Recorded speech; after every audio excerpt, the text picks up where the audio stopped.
Tema keseimbangan dan pengurusan alam sekitar, bidang pembelajaran, pemeliharaan dan pemuliharaan alam sekitar. Objektif pembelajaran menganalisa keseimbangan alam semula jadi.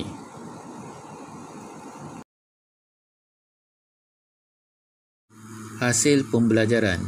Pertama, menerangkan bagaimana kitar semula jadi dapat membantu dalam mengekalkan keseimbangan alam. Kedua, menerangkan bagaimana siratan makanan dapat membantu dalam mengekalkan keseimbangan alam. Apakah kitar semula jadi bumi? Maklumat umum. Bumi adalah planet yang dinamik atau stabil.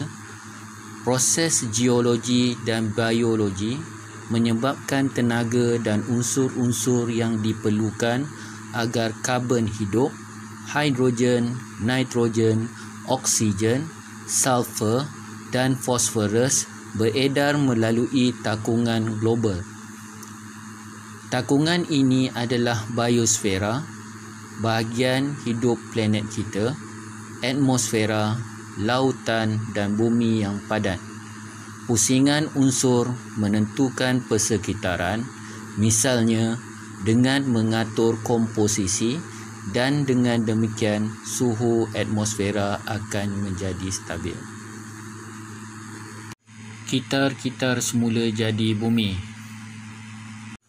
Pertama, kitar nitrogen. Kedua, kitar karbon. Ketiga, kitar air. Yang terakhir, siratan makanan. Penerangan kitaran semula jadi. Kitar nitrogen. Fokus utama, kandungan nitrogen. Fungsi utama, sumber ion nitrat untuk organisma hidup, terutamanya tumbuhan.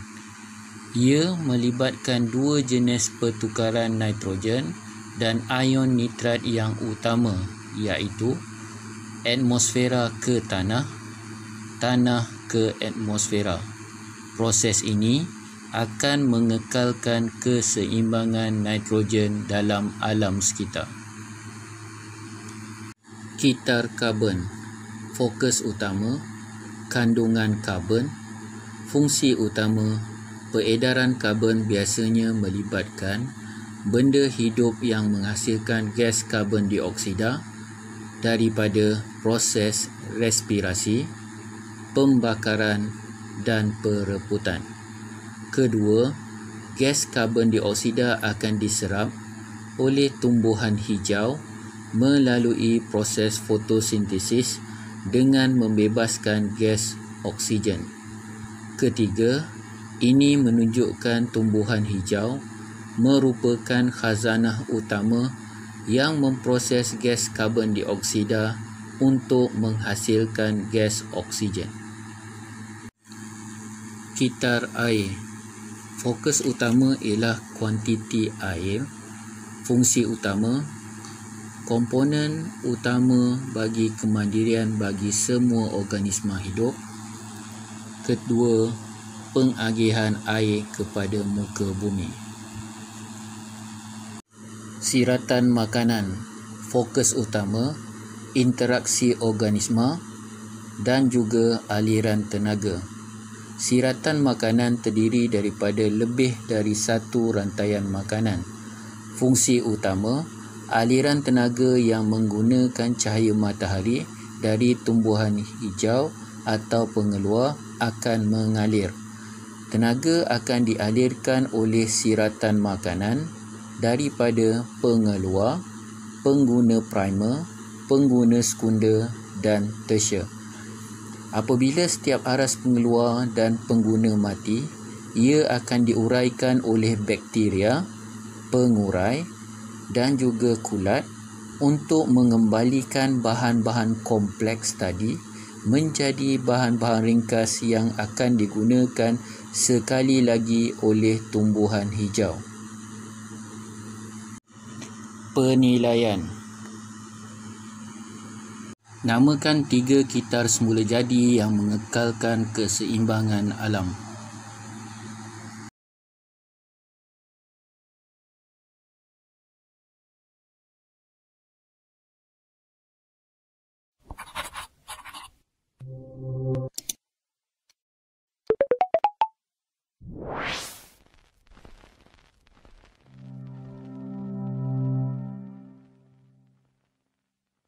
A food chain is a single path which helps us work out who eats whom in a habitat in order to get the energy and materials required for nutrition.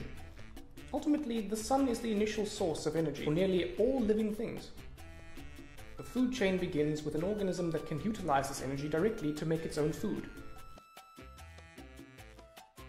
The arrows in the food chain follow the flow of energy, so they always go from the food and point to the feeder. So for example, the grass uses energy from the sun, the zebra eats the grass, a lion then eats the zebra. Think of it as the food's journey into the mouth of the next organism. The chain always ends with the top predator, which is not preyed upon by other organisms, but will be consumed by decomposers after death. Typically, food chains involve around 4 steps. It is unusual for them to be longer because energy is lost between each step, and so the energy available for the next organism decreases. It is lost in a number of ways. It can be lost as heat during respiration, or it can be lost in waste materials such as feces.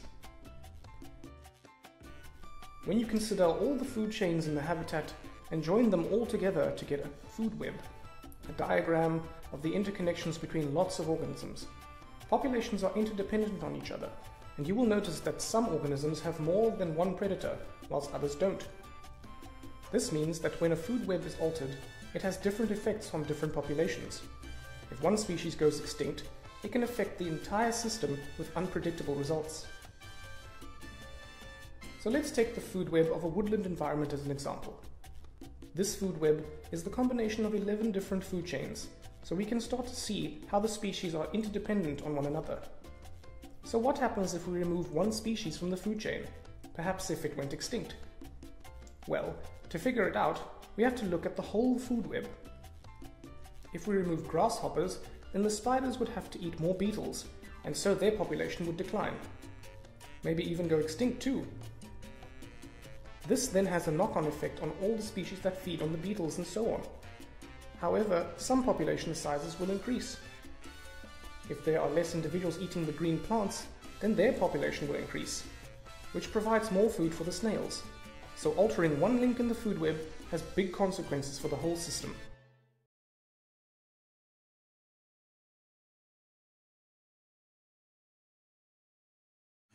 Apakah sumber utama tenaga yang dinyatakan dalam rantai makanan tersebut?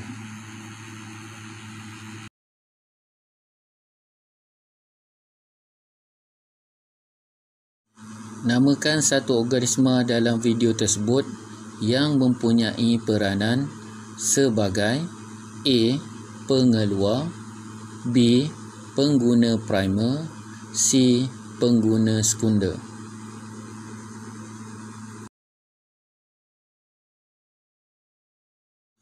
Bagaimanakah tenaga yang telah digunakan oleh organisma hidup dapat dikembalikan kepada pengeluar semula?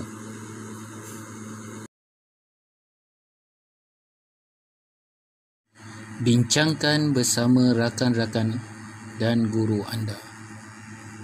Sekian, terima kasih. Sehingga berjumpa lagi.